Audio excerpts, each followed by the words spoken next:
শিলিগুড়ি লাগোয়া ফুলবাড়ি মহানন্দা ব্যারেজের জলে পা ধুতে গিয়ে বিপত্তি তলিয়ে গেল যুবক। চলছে খোঁজ। শিলিগুড়ি লাগোয়া ফুলবাড়ি মহানন্দা ব্যারেজের জলে পা ধুতে গিয়ে তলিয়ে গেল এক যুবক। ঘটনা ঘিরে রীতিমতন চাঞ্চল্য ছড়ালো ফুলবাড়িতে। তলিয়ে যাওয়া যুবকের নাম সুরজ রায়, বয়স 21 বছর। তার বাড়ি শিলিগুড়ি সংলগ্ন রাঙাপানি এলাকায়। জানা গিয়েছে, রাঙাপানি থেকে শুক্রবার অর্থাৎ গতকাল সন্ধ্যায় দুই ভাই বাইকে করে ফুলবাড়ি মহানন্দা ব্যারেজে ঘুরতে আসে। সেই সময় তাদের মধ্যে সুরজ রায়ের পায়ে কাঁদা জাতীয় কিছু লাগায় সে ফুলবাড়ির মহানন্দা ব্যারেজের জলে পা ধুতে নামে।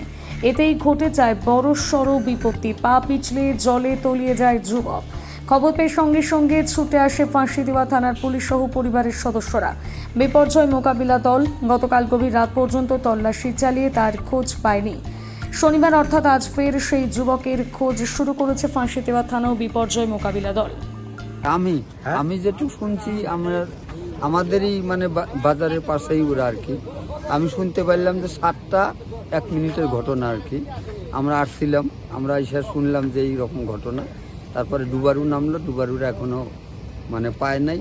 ওর দাদা ছিল সাথে, ওরা যমজ দুই ভাই তো, ওরা যমজ দুই ভাই।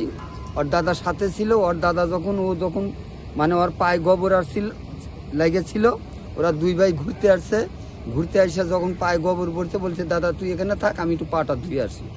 ধোয়ার পরে যখনই আসছে এখানে পড়ে গেছে। ওর দাদা অনেক চেষ্টা করছে, আর এখানে আরগুলো লোক যারা ঘুরতে আসে ওকে ধরার জন্য চেষ্টা করছে, না তুমি নামো না, ও যখনই উঠবে আমরা হাত ধরে টাইনা উঠাবো, কিন্তু ওকে পাওয়াই যায় নাই। অনেক পরে চপ্পল একটা ভাইসে উঠছে আর কি। হ্যাঁ, কালকে খোঁজে নাম ছিল। মোটামুটি 9টা-10টা অবধি আমরা ছিলাম এখানে। 10টা অবধি ছিল ডুবারু, তখন কোনো পায় নাই আর কি। আজকে আমি এখনই আসলাম। হ্যাঁ, ডুবারু আজকেও আসছে, ওই টিমই আসছে, ওই টিমগুলাই চলে আসছে। সুরত, হ্যাঁ সুরত। বাড়ি হচ্ছে রাঙাপানি বাজারে।